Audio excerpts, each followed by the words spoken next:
اسرائیل نے ایران پر حملہ کر دیا ہے۔ تہران کے شمال مشرق اور اصفہان میں زوردار دھماکے ہوئے ہیں۔ خبر ایجنسی کے مطابق حملوں میں اعلیٰ ایرانی سیاسی اور فوجی حکام کو نشانہ بنایا گیا ہے۔ پاسداران انتخاب کے کمانڈر حسین سلامی کی شہادت کی خبر موصول ہوئی ہے۔ ایٹمی سائنسدان ڈاکٹر تہرانچی ڈاکٹر فریدون عباس کی شہادت کی بھی خبریں ملی ہیں۔ اسرائیلی حملے میں پاسداران انقلاب کے سربراہ شہید ہو گئے ہیں۔ ایرانی میڈیا نے اس کی تصدیق کر دی ہے۔ یہ مناظر آپ ٹیلی ویژن اسکرینز پر دیکھ سکتے ہیں۔ پاسداران انقلاب کے کمانڈر حسین سلامی کی شہادت ہوئی ہے، جس کی ایرانی میڈیا نے تصدیق کر دی ہے۔ ایٹمی سائنسدانوں میں ڈاکٹر تہرانچی بھی شامل ہیں۔ اسرائیلی حملے میں پاسداران انقلاب کے سربراہ شہید ہو گئے ہیں۔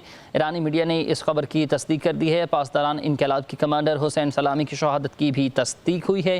ایٹمی سائنسدان ڈاکٹر تہرانچی ڈاکٹر فریدون عباسی کی شہادت کی بھی اطلاعات موصول ہوئی ہیں۔ اسرائیلی حملے میں پاسداران انقلاب کے سربراہ شہید ہو گئے ہیں۔ ناظرین، ایرانی میڈیا نے باقاعدہ طور پر اس کی خود تصدیق کر دی ہے۔ پاسداران انقلاب کے لیڈر ایٹمی سائنسدان اور ڈاکٹر تہرانچی ڈاکٹر فریدون عباسی کی شہادت کی بھی اطلاعات موصول ہو رہی ہیں۔ اسرائیلی حملے میں پاسداران انقلاب کے سربراہ شہید ہو گئے ہیں۔ ایرانی میڈیا نے اس بات کی تصدیق کر دی ہے۔ اسرائیل نے ایران پر حملہ کر دیا۔ تہران کے شمال مشرق اور اصفہان میں زوردار دھماکے۔ خبر ایجنسی کے مطابق حملوں میں اعلیٰ ایرانی سیاسی اور فوجی حکام کو نشانہ بنایا گیا۔ متعدد رہائشی علاقوں پر بھی حملے کیے گئے۔ تہران کے ہوائی اڈے امام خمینی پر فلائٹ آپریشن معطل کر دیا گیا۔ تمام عراقی اڈوں پر فضائی ٹریفک کو معطل کر دیا گیا ہے۔ ایرانی قیادت کا اعلیٰ سیکیورٹی اجلاس جاری ہے۔ ایرانی حکام کے مطابق ملک کا فضائی دفاعی نظام مکمل طور پر ہائی الرٹ ہے۔ ایرانی ٹی وی کی فوجی ہیڈ کوارٹر پر حملوں کی بھی تصدیق ہے۔ ایرانی ٹی وی نے بھی فوجی ہیڈ کوارٹرز پر حملوں کی خود تصدیق کر دی ہے۔ ایران کی جانب سے ممکنہ جوابی کارروائی کا خدشہ ہے۔ اسرائیل میں ہنگامی حالت کا بھی اس وقت اعلان ہے۔ اپڈیٹ کر رہے ہیں آپ کو اس خبر سے متعلق ناظرین، جہاں پر ایران کے سربراہ لیڈر جو ہیں وہ شہید کر دیے گئے ہیں۔ پاسداران انقلاب کے کمانڈر حسین سلامی کی شہادتوں کی خبریں موصول ہو رہی تھیں، جن کی باقاعدہ طور پر ایرانی میڈیا نے خود تصدیق کر دی ہے۔ اسرائیل نے ایران پر حملہ کیا ہے۔ تہران کے شمال مشرق میں اور اصفہان میں زوردار دھماکے۔ خبر ایجنسی کے مطابق حملوں میں اعلیٰ ایرانی سیاسی اور فوجی حکام کو بھی شدید نشانہ بنایا گیا ہے۔ اسرائیل نے ایران پر حملے کا نام رائزنگ لائن رکھ دیا ہے۔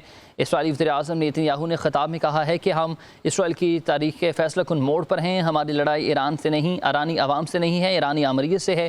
حملوں کا مقصد بیلسٹک میزائل فیکٹری اور فوجی اہداف کو نشانہ بنانا ہے۔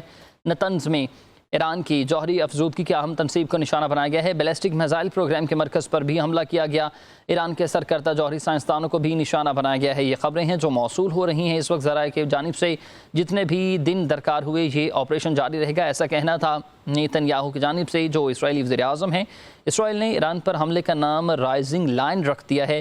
اسرائیلی وزیر اعظم نیتن یاہو نے خطاب میں کہا کہ ہم اسرائیل کی تاریخ کے فیصلہ کن موڑ پر ہیں۔ ہماری لڑائی ایرانی عوام سے نہیں ہے بلکہ ایرانی آمریت سے ہے۔ حملوں کا مقصد بیلسٹک میزائل فیکٹریوں اور فوجی اہداف کو نقصان پہنچانا ہے۔ نتنز میں ایران کی جوہری افزودگی کی اہم تنصیب کو بھی نشانہ بنایا گیا ہے۔ بیلسٹک میزائل پروگرام کے مرکز پر حملہ ہوا ہے۔ ایران کے سرکردہ جوہری سائنسدانوں کو بھی نشانہ بنایا گیا ہے۔ جتنے دن بھی درکار ہوئے یہ آپریشن جاری و ساری رہے گا۔ اسرائیلی حملے میں پاسداران انقلاب کے سربراہ شہید ہو گئے ہیں۔ یہ واقعاً بڑی خبر ہے، جہاں پاسداران انقلاب کے کمانڈر حسین سلامی کو شہید کر دیا گیا ہے، اور ایرانی میڈیا نے باقاعدہ طور پر اس خبر کی خود سے تصدیق کر دی ہے۔ ایرانی میڈیا کے اسرائیلی حملے میں پاسداران انقلاب کے سربراہ کی تصویر جو ہے وہ آپ ہماری ٹیلی ویژن سکرینز پر بھی ملاحظہ کر سکتے ہیں۔ پاسداران انقلاب کے جو سربراہ تھے وہ حسین سلامی، وہ شہید ہو گئے ہیں۔